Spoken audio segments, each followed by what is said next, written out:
Could I have the next slide, please?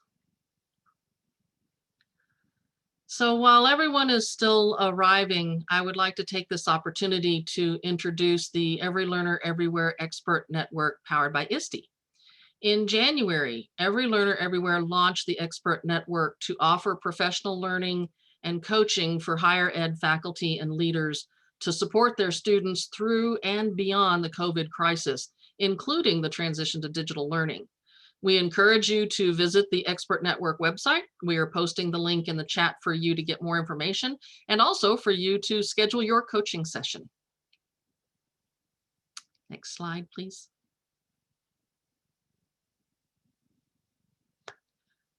Welcome to the Every Learner Everywhere Strategies for Success in Online Teaching and Learning Interactive Conference Series. It's a pleasure to have you with us today. My name is Norma Hollebeck, and I am the manager for network programs and services with Every Learner Everywhere. Before I introduce our speakers, I'd like to take just a few minutes to tell you about Every Learner Everywhere and the mission of our network. Every Learner Everywhere is a collaboration of 12 higher education organizations with expertise in evaluating, implementing, scaling, and measuring the efficacy of digital learning and its integration into pedagogical practice. Every Learner Everywhere is one of 3 solution networks sponsored by the Bill and Melinda Gates Foundation. The other 2 networks focus on advising and developmental education.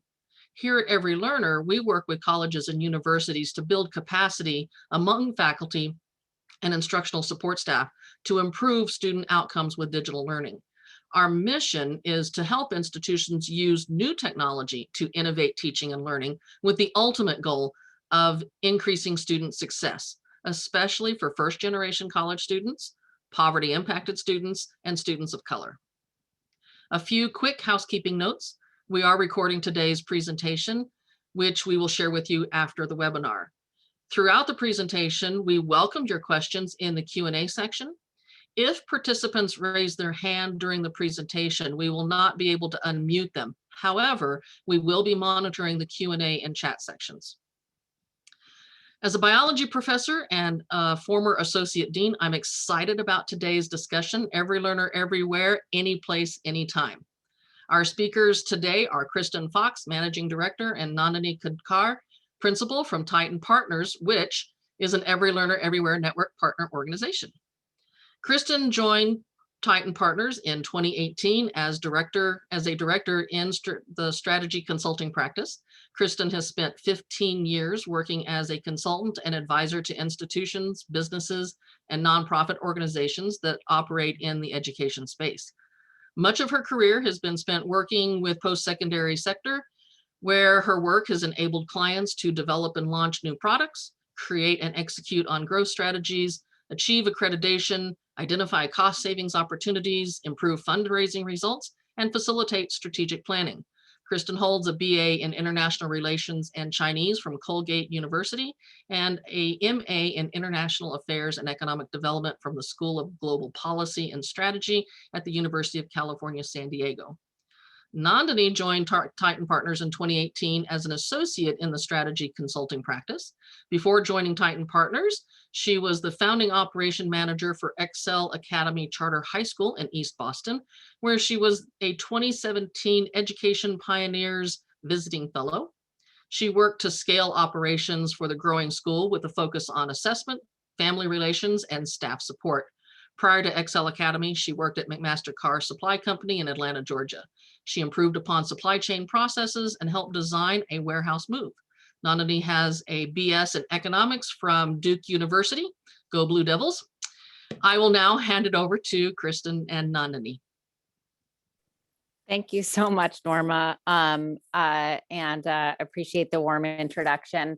I think perhaps more relevant in terms of my background and bio is one of the things that I started out doing earlier in my career is teaching undergraduate writing and global history courses when I was part of the UC system.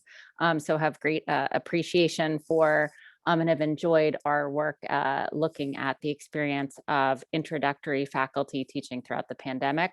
Both Nandini and I are really excited to share with you insights from our work across the last year and our work more broadly, working with institutions and faculty to help understand how to adopt digital learning strategies and approaches and scale them across institutions, and to take the experience, which has been COVID-19, and understand where those silver linings are in terms of lessons for pedagogy and ways that we can more equitably serve students. So thanks so much for spending time with all of us, with us here today. I'm going to turn it over to my colleague Nandini, who's going to describe the research initiative and context, and then what we're going to walk through in our time together.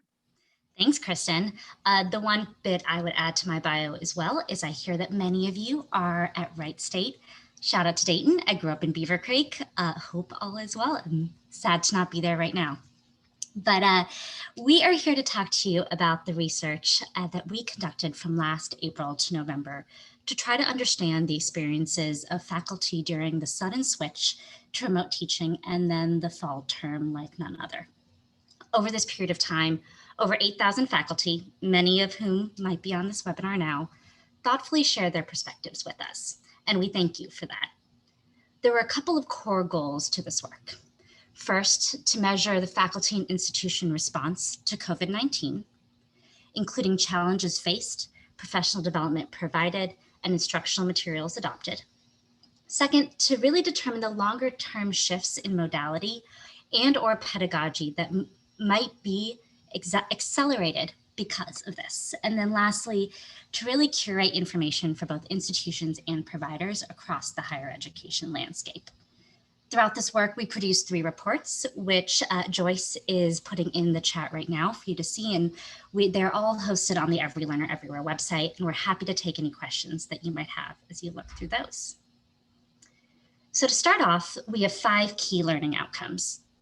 We will focus on understanding faculty sentiment about online teaching and learning, knowing how instructors, quote unquote, rate their institutions and where they call for more support, identifying key pedagogical challenges that arose and course design strategies to address those.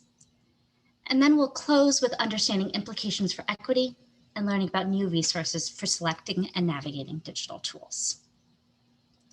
Now, while I'm sure none of you have forgotten, I want to start with a few facts. Last spring, 91% of faculty transitioned a course to emergency remote teaching format. And for many of you, that probably happened over a weekend. And then last fall, 2/3 of faculty taught fully online and 24% taught in either a hybrid or highly flexible format.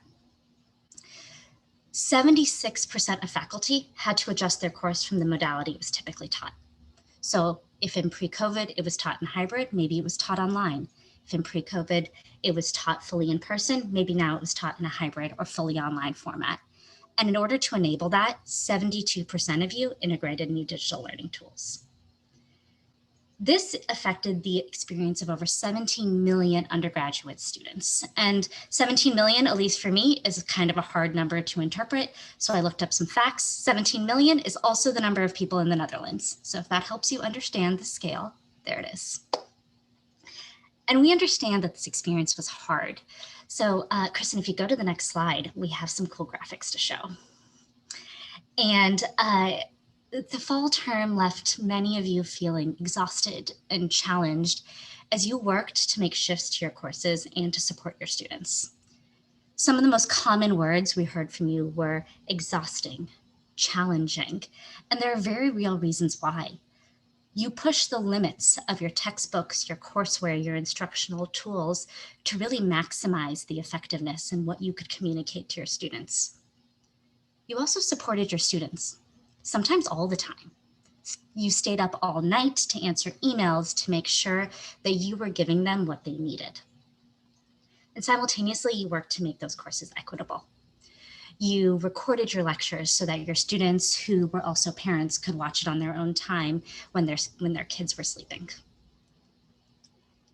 And we're hearing that all this work is creating a positive impact on the perception of online learning. What you see here is some people colored in green, gray, and red. And last spring, we heard that 45% of faculty reported a more positive sentiment in online learning than they did pre-COVID. And this sentiment has persisted. We see, and Kristen will go into this in a little bit more, that there are challenges associated with this. But this positive sentiment has come with an increase in institutional support in professional learning that we will get into in just a minute as well.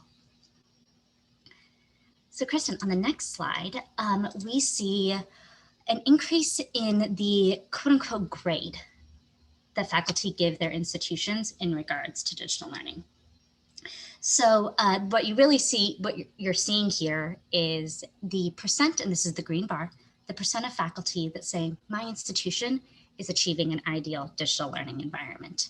And you notice between those second and third bars that there's a big jump. We go from about 35% to just over 50%. And 50% is good. It means that institutions are rallying around their students and their faculty, but 50% is only 50%. We do see some differences in this number. Of those 50%, they are more likely to have professional learning available. And they're also more likely to be in institutions where they have resources available for them, like centers for teaching and learning, roles and units focused on online learning, and established peer-to-peer networks. Some of these might be things that all of you have engaged with as well. Lastly, I want to look at the two bars on the right, the difference between two-year institutions and four-year institutions.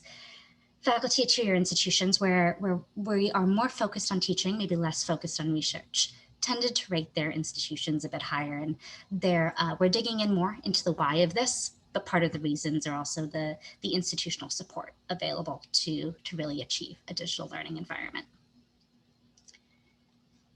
And on that professional learning point, we see that institutions are ramping up their faculty support, but there is still a ways to go. We know that over the past year, yes, you have turned to your institutions for support, but you've turned to a number of other resources as well, including professional associations, peer-to-peer networks, the vendor community.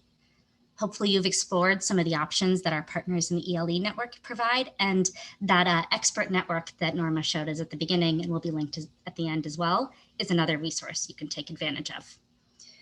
We see a slight uptick here in sufficient professional development.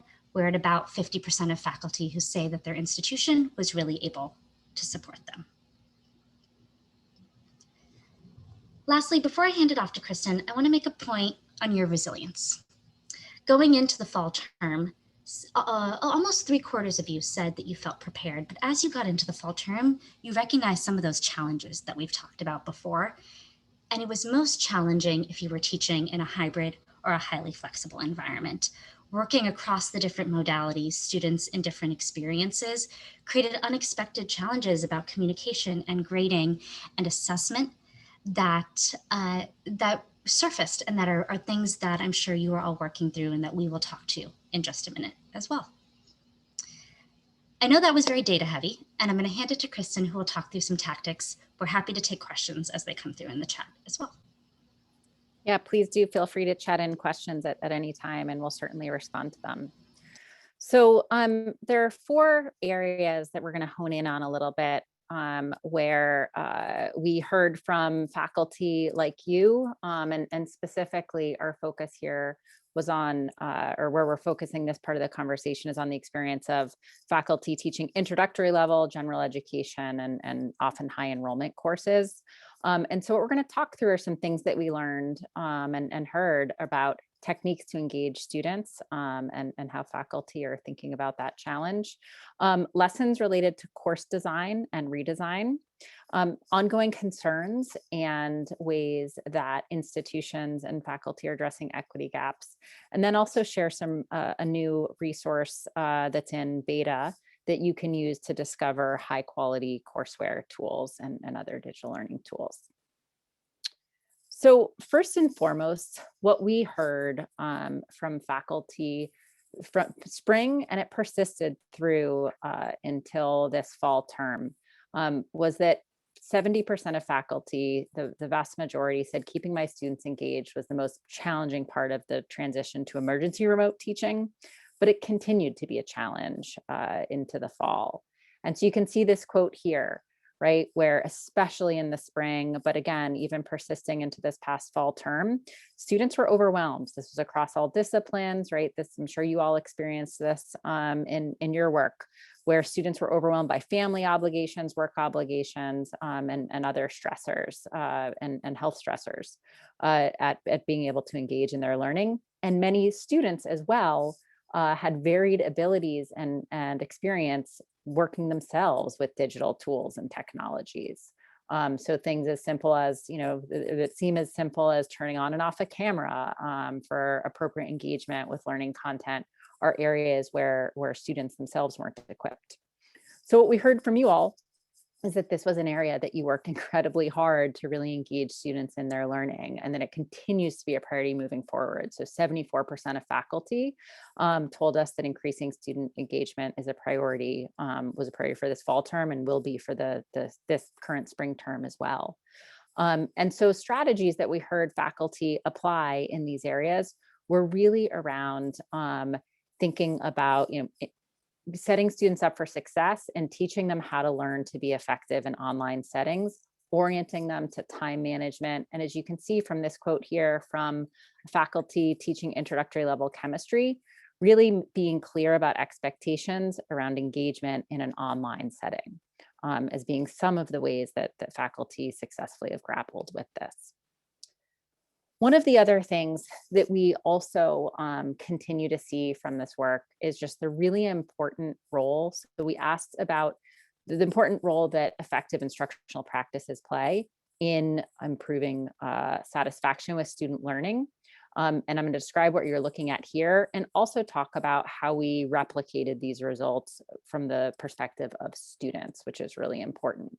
So one of the things that we asked faculty about was the extent to which they engaged in the use of a list of high impact online instructional practices.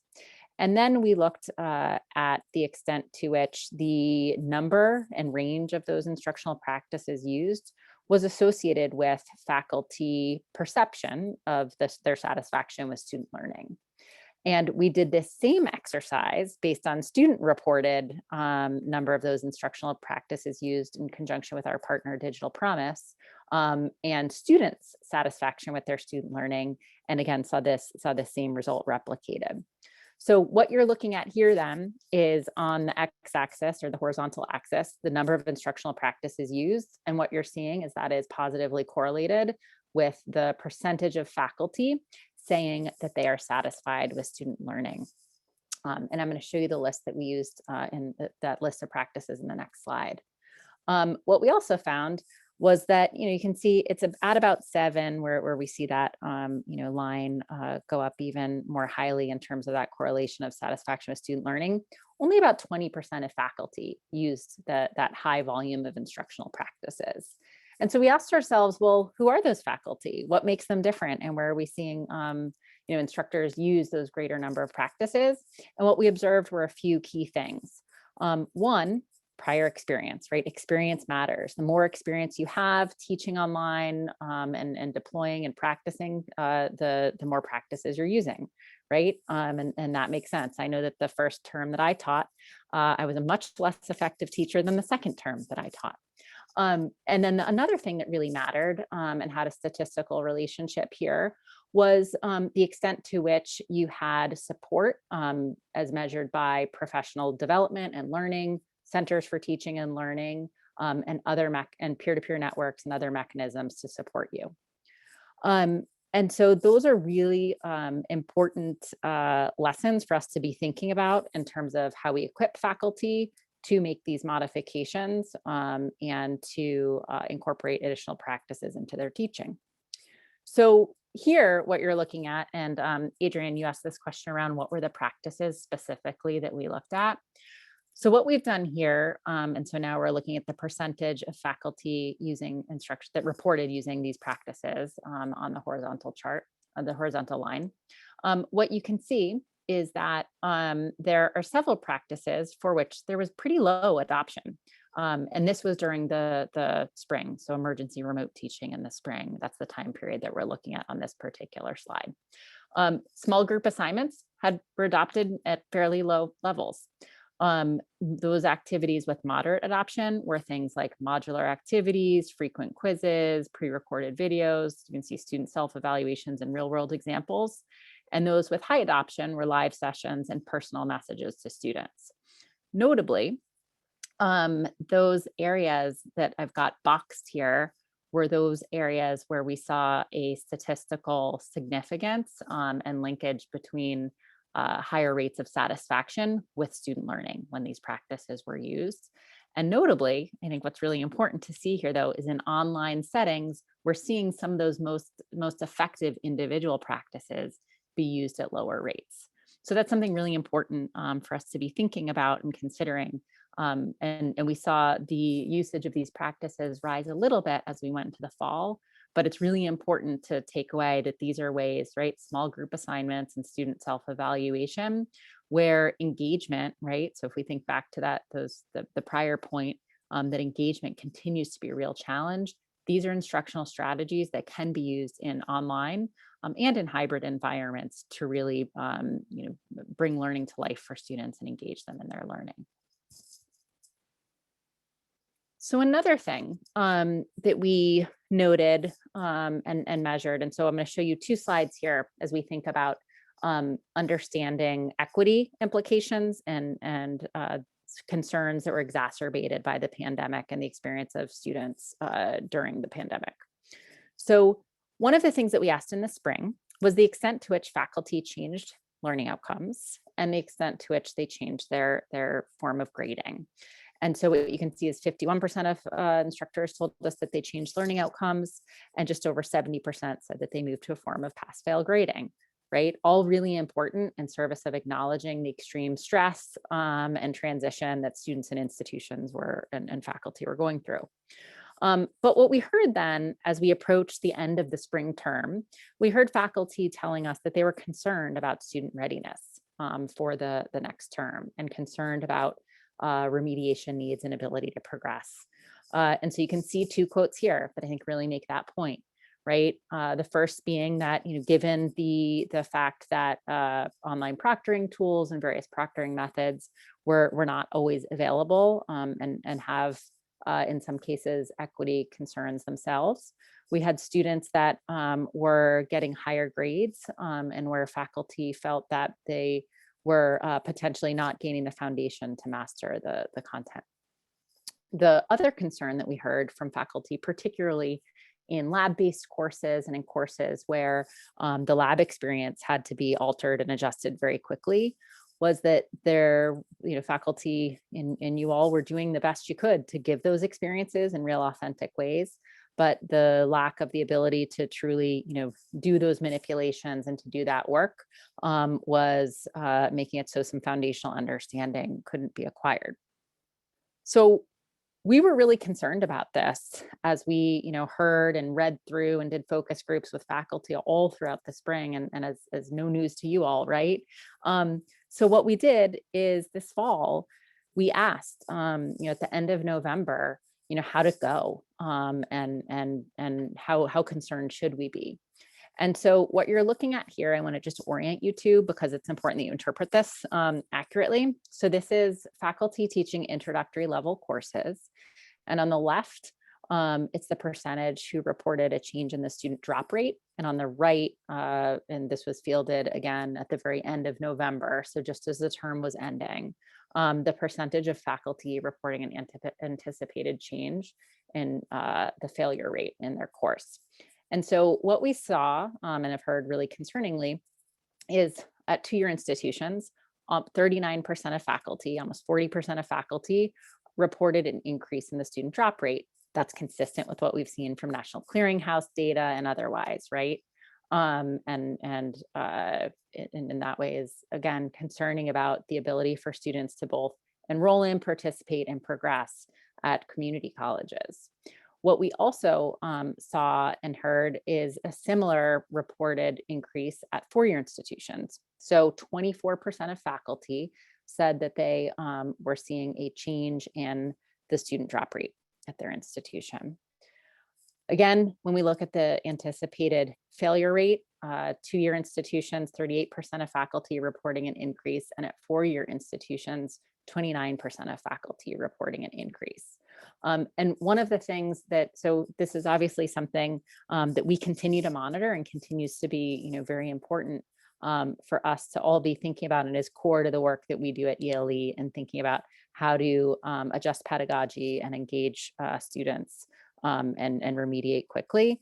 But this will continue to be a key area that we collectively need to focus on, and where we know that many of you are working to support students, given what's going on both in their academic and outside of their academic lives right now. So what did we hear in terms of course adjustments that faculty said worked, and where we saw a connection with positive outcomes, right? So there are a few things that we heard and saw from faculty, both from the data as well as from qualitative interviews and conversations that we see that will persist and that have the potential to really change the faculty experience, and more importantly, or most importantly, the impact on students. So the first is the use of asynchronous pre-recorded materials. We heard from many faculty that this was really effective in being able to use class time to, again, more effectively engage students in their learning and to flip the classroom. And for students, right, this enables students to access content flexibly, as Nandini said earlier, and reduces barriers to participation, which is something that we heard from many faculty who moved to largely synchronous learning options in the spring. And this quote here really shows how important this can be in addressing equity gaps. And this is from a STEM instructor at a community college who told us, "My institution undervalues how vital asynchronous remote learning options are for equity and student success.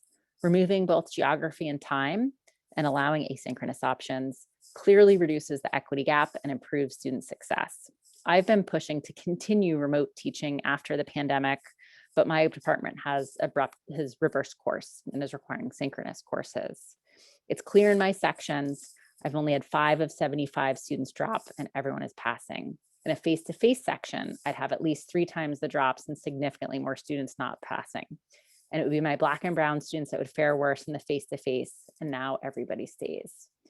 So again, this is an example of when done well, right? And the use of asynchronous materials as one method can really have a powerful positive impact on reversing or addressing some of those higher DFW and failure rates that we saw reported in the prior slide.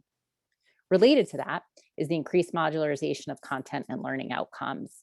And so here we heard and we know that this gives students better visibility into learning outcomes and what they need to learn. And for you all as faculty who are adjusting the course experience to meet students' needs in different ways and provide remediation, it enables the more flexible movement and redesign of courses. Thirdly, we heard faculty say, "I am using more frequent formative assessment to really check in with students on their learning, make clear their learning to them as well as to me so that I can adjust in real time."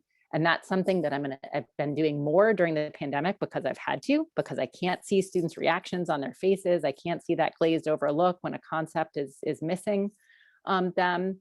And this is really powerful for me in being able to adjust instruction and identify struggling students. And again, importantly, this also gives students visibility into what they've mastered and what they still need to learn, which is really powerful for students who are working to plan and be successful around their own educational outcomes. Fourth, we heard faculty say, "Wow, it was really hard to adopt and use these new digital tools, and it was really painful. And I don't want to go through that again." You saw that red on the sentiment map that Nandini shared before. But at the end of the day, wow, I saw some real benefits to using some new ways to engage students and create collaboration amongst them, as well as to give myself input and insight into their real-time learning. We heard faculty tell us that the use of various digital tools enabled faculty to change how they spent their time and used their time. And we'll share a little bit more information about some of the things we're learning there in just a moment. But by using, a homework tool, or by using an adaptive courseware tool, I'm able as faculty to spend more time supporting students who need my help, as opposed to, delivering content, structuring content, delivering lectures. And then in terms of the impact on students, faculty told us, and what we heard again and again, is that, online discussion tools and different online discussion forums actually enabled students who were really quiet in a face-to-face setting, or might be hesitant to speak up, to engage more actively in the course with their peers, and in a way that felt safer for them. And so again, this use of both live as well as asynchronous class discussion is something that we saw many instructors use with great success. Last but not least, we heard that targeted and individualized outreach and support to students who need it most was something that was, critical for successful student instruction during this period of time. But what we also heard, and what you heard from my colleague Nandini as well, is that done without support, that it took so much time to do well, right? Individual emailing, individual outreach, individual touching base with 50 or more students in a course is incredibly time consuming. At the same time, tools, right, that can enable that to be done authentically and reaching out to students who need it most is incredibly important. And we heard from students or from faculty reporting that it provided students with encouragement, it provided them with support in seeking help, and particularly for those first generation students who who don't necessarily come, many don't come to a post-secondary education with that help seeking behavior. Having faculty reach out directly was incredibly valuable. But I know for many faculty and for many of you, it was, again, incredibly time consuming, and many of you were the full face of the institution. So let's talk a little bit about what we learned about time. So one of the things that we asked faculty who responded to our surveys about was how they spent their time over the course of this past fall. And so now here, what we're looking at is faculty time this fall term. And so what you can see is that, so this is based on 14 hours a week was what was being spent on highest enrollment introductory level courses.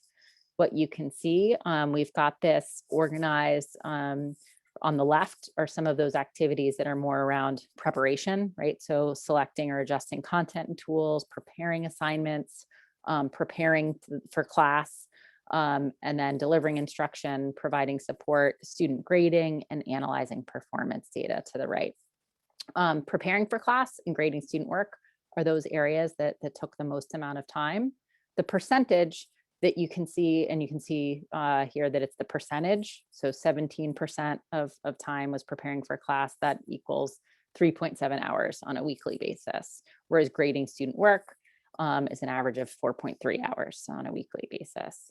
And what you also see is there are certain areas, so the percentage at the top is the percentage of faculty reporting they spent more time on these activities.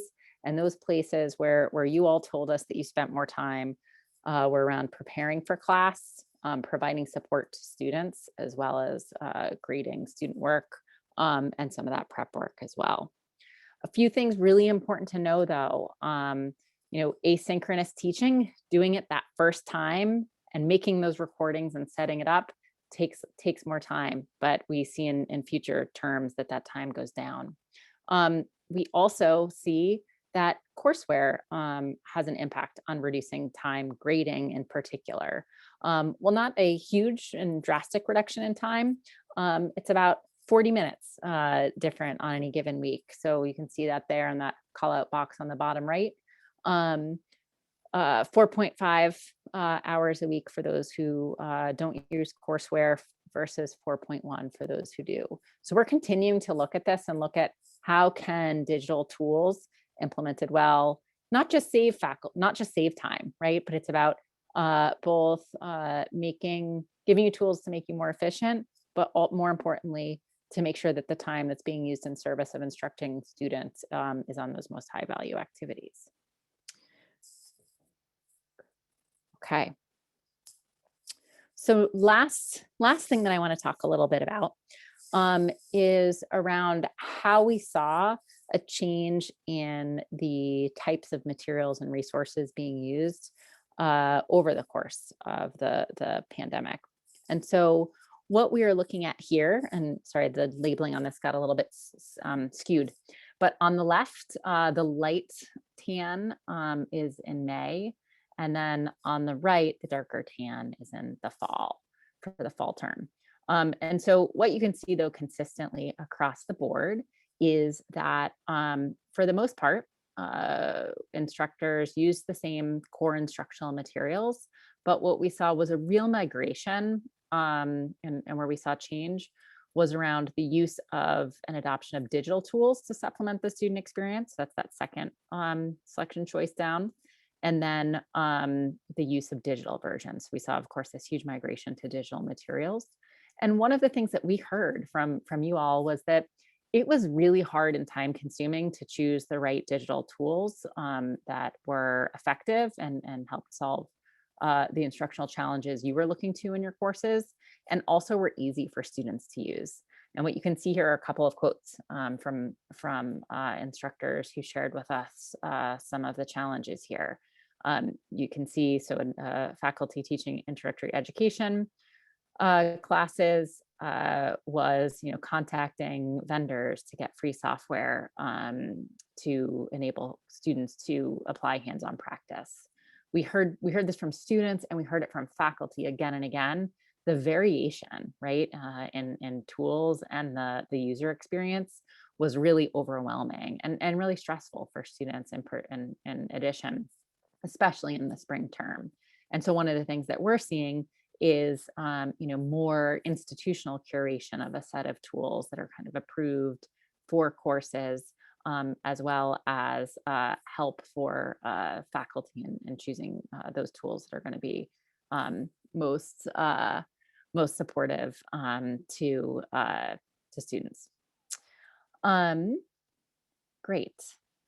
So what does this all mean? So what are things that you can be doing to support students in a variety of delivery formats? So we've talked a little bit about some of the foundational activities that are really important. So things like creating clear learning routines, things like incorporating assignments that enable you to gather information and share information back with students themselves about how they're doing in their learning, what they still need to learn, and areas in which they need to focus. But if we think about these other 4 themes that we've talked about, there are several actionable steps that you can take that can apply both in face-to-face as well as fully online settings and hybrid as well. So one of the things that has been an effective strategy around engagement is this incorporation of small group discussions and presentations. And obviously in a face-to-face format, that's a straightforward activity. In fully online formats, that can also be incorporated and in terms of discussion groups, in terms of asynchronous learning experiences. And one of the things that we've also seen being really important around setting standards and expectations for engagement and setting students up for success is to have those clear expectations set for what it means to be engaging in the course online, how frequently to be logging in, completing assignments, and really helping to orient students to learning online. So much professional development and time was spent at institutions over this period of time helping faculty be successful. And one of the things that we really heard too from instructors was, that's great, we need that, but we also need ways both within our courses and centrally across institutions to make sure that we are setting our students up for success. And where students were using digital tools prior to the emergency remote teaching switch in the spring, they were more effective in continuing to use them moving forward. It was a less stressful shift. In terms of instructional practice, in a face-to-face setting, you're using a mix of lecture-based and active learning activities. And we would also say, the best practice that we can bring into a learning experience from what was traditionally a fully online experience is the use of a mix of both synchronous and asynchronous activities. Again, there's really compelling information and evidence here that mix really allows all students to learn. It reduces barriers, and especially right now when we're seeing more and more challenges for students related to life and work barriers to time and unpredictability, this is a really effective tool in making sure that students can catch up, can rewatch something, and can learn effectively. In terms of remediation and support, and as we look at the concerning equity gaps that we're seeing and the fact that we are seeing those present themselves disproportionately at community colleges and at institutions that serve higher rates of Pell eligible students, and so are correlated with income and race. We see in a face-to-face setting, of course, having office hours, having time available to provide students with help and support is really important, as well as assessing student learning and proactively reaching out to students who are struggling. But in an online setting as well, some of the things that we can bring, again, both into a face-to-face or hybrid setting, if we take the best of both of these worlds, the use of adaptive learning tools that enable us to assess student learning and to prescribe a learning path that then meets their needs is another really powerful and effective tool. And again, if we look at the role that courseware plays, it can also really reduce faculty time on activities that then can free it up to be used in more student-facing activities. In addition, building in supplemental learning resources to support students is another on demand is another way to make sure that students can get access to support whenever they need it, whether that be at 11 o'clock at night or 6 o'clock in the morning, and when you're not there to help. And then last but not least, one of the things that's really important and in both a face-to-face and fully online setting, and that we've heard from faculty, is that it takes time to find high quality resources. And in a face-to-face setting, you're thinking about content and curriculum relevance. In an online setting, you're thinking about accessibility, you're thinking about integration, support for active learning and engagement, and a whole host of not only curricular related questions, but IT related questions. And so one place that we'd encourage you to look for support and guidance that I think can be helpful is a beta of a tool called Course Gateway that you can find at coursegateway.org. And this is a tool that has been co-developed with the Bill and Melinda Gates Foundation. And enables you to search for courseware tools, so high quality courseware tools and digital learning resources that have been evaluated and by a set of faculty and academic leaders using rubrics around their quality. So certainly this is a resource we'd encourage you to try out and give us any feedback on as well, as it's in its beta period. So with that, what we would love to do is take any questions that you may have, any comments that you may have, and we really appreciate you spending some time with us on this Friday afternoon.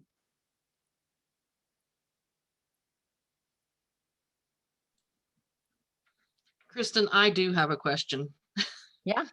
On one of the slides, you were referring to the time that faculty spent grading when they had courseware versus when they weren't using courseware. And you said there was just a small reduction, about 40 minutes.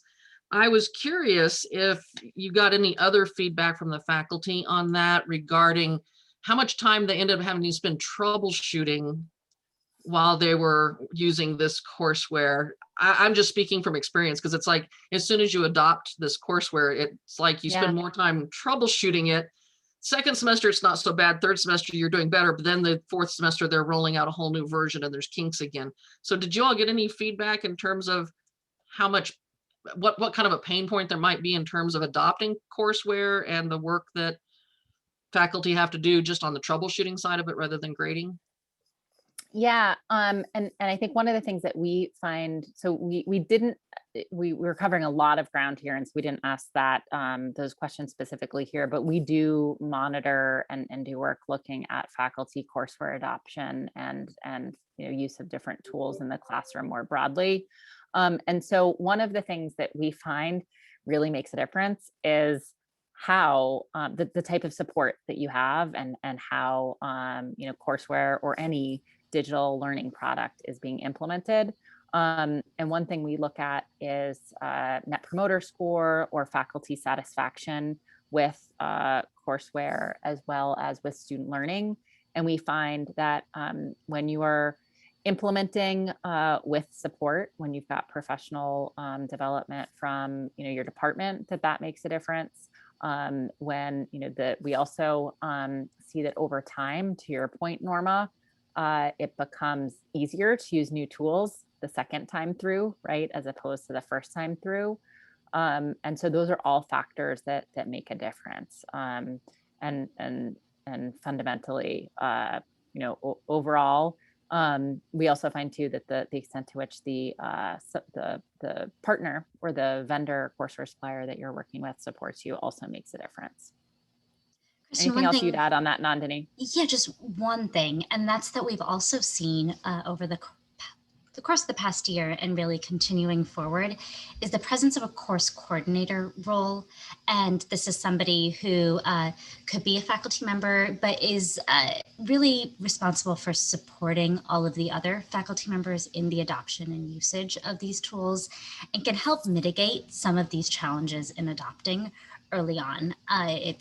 Can help create some cohesive resources for the entire department, or for folks who are using all the same types of tools. That way, both faculty as well as students are becoming more familiar quickly. And Adrian, I see a question from you too. Kristen, if you wouldn't mind going back to our instructional practices slide.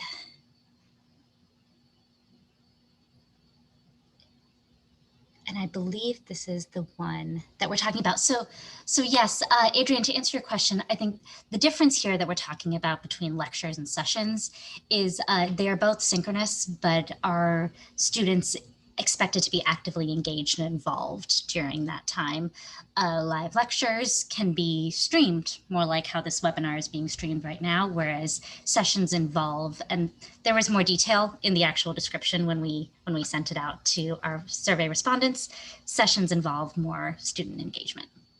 Yeah, more interactive. I think it said live sessions between students and the instructor, as opposed to a live lecture, which is more passive. And I saw that we had a question about, will these be shared? Yes. The other comment I will also provide on this slide is we've continued to evolve and update this list of practices in accordance with the evidence base.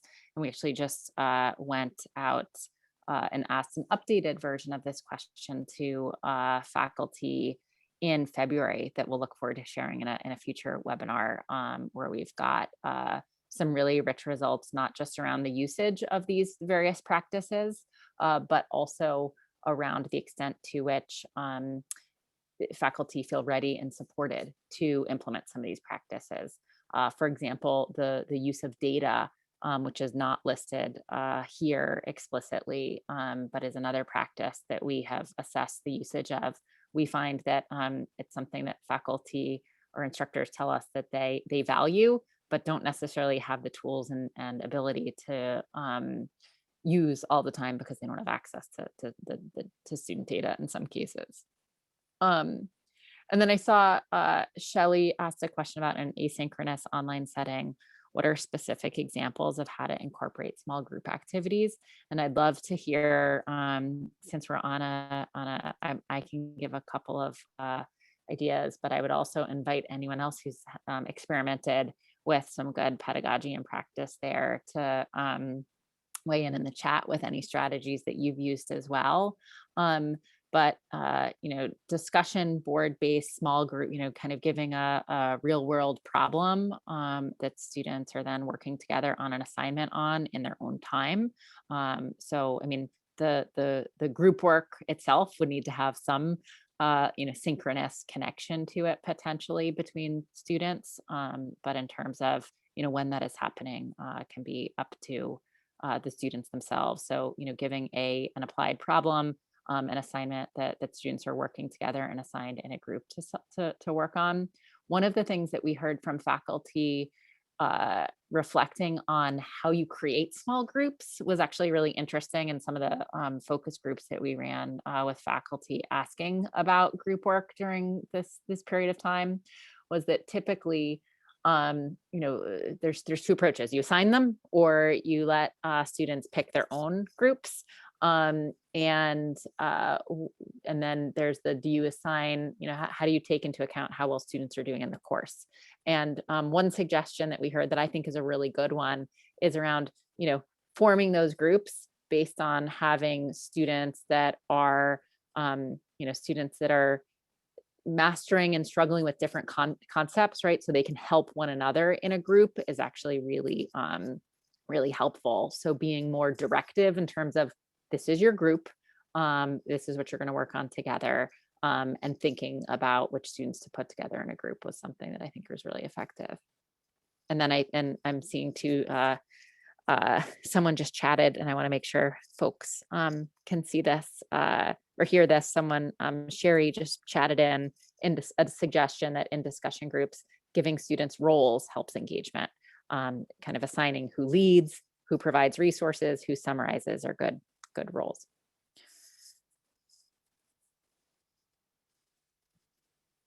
Any other questions? Kristen, I'm going to put you on the spot with one. We had a question that was, do we think going forward that there will be more digital learning or less? And I would love to hear your take on it. Yeah, thank you, Hafsa. I hope I'm saying your name correctly for sending that question.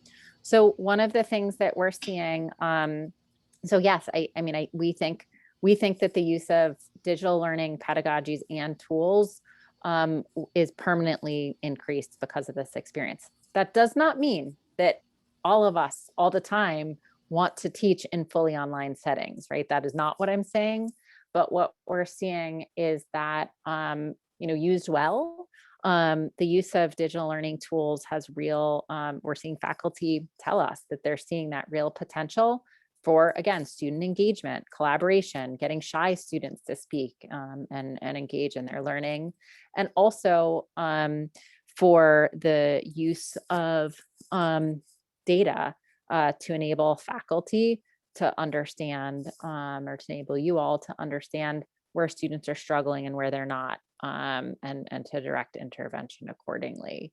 So, we're seeing that in terms of our work with faculty, and you also see, suppliers and the ed tech industry really rushing to develop and evolve tools in ways that meet these needs of learners.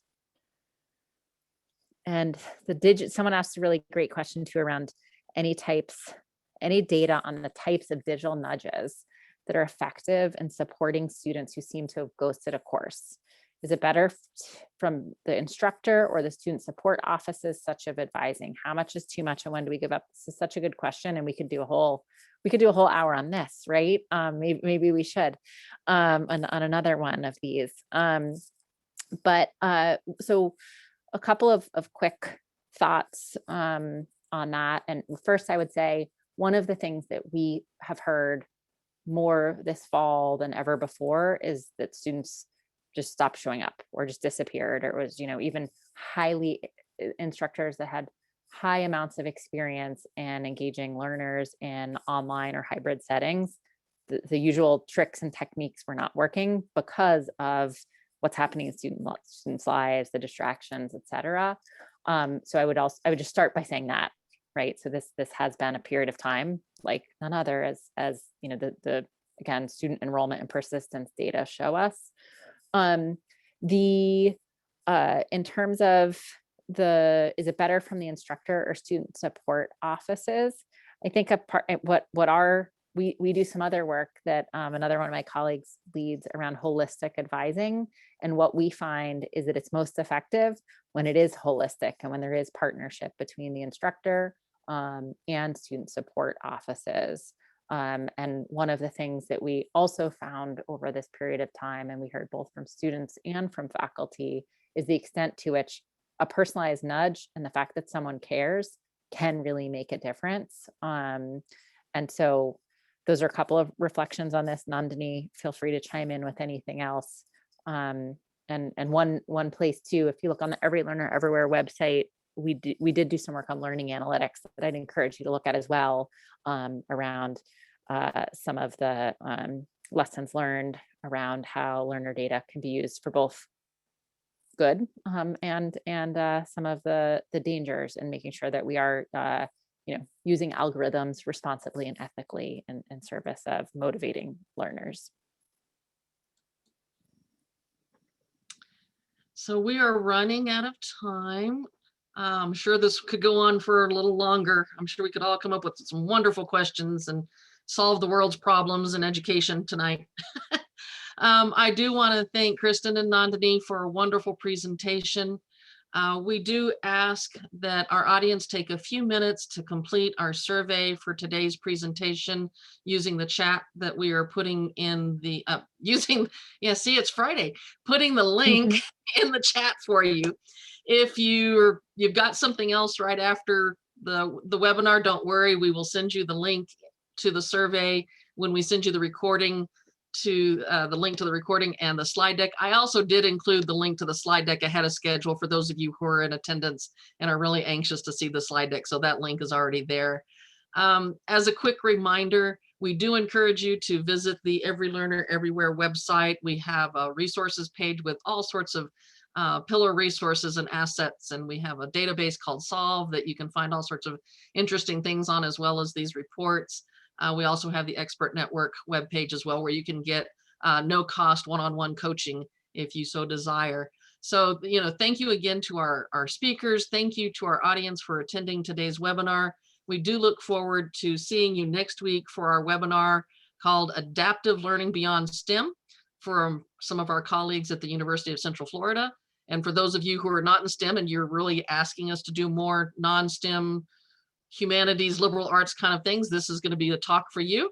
So we hope to see you next week, and have a wonderful day. Thank you, everybody.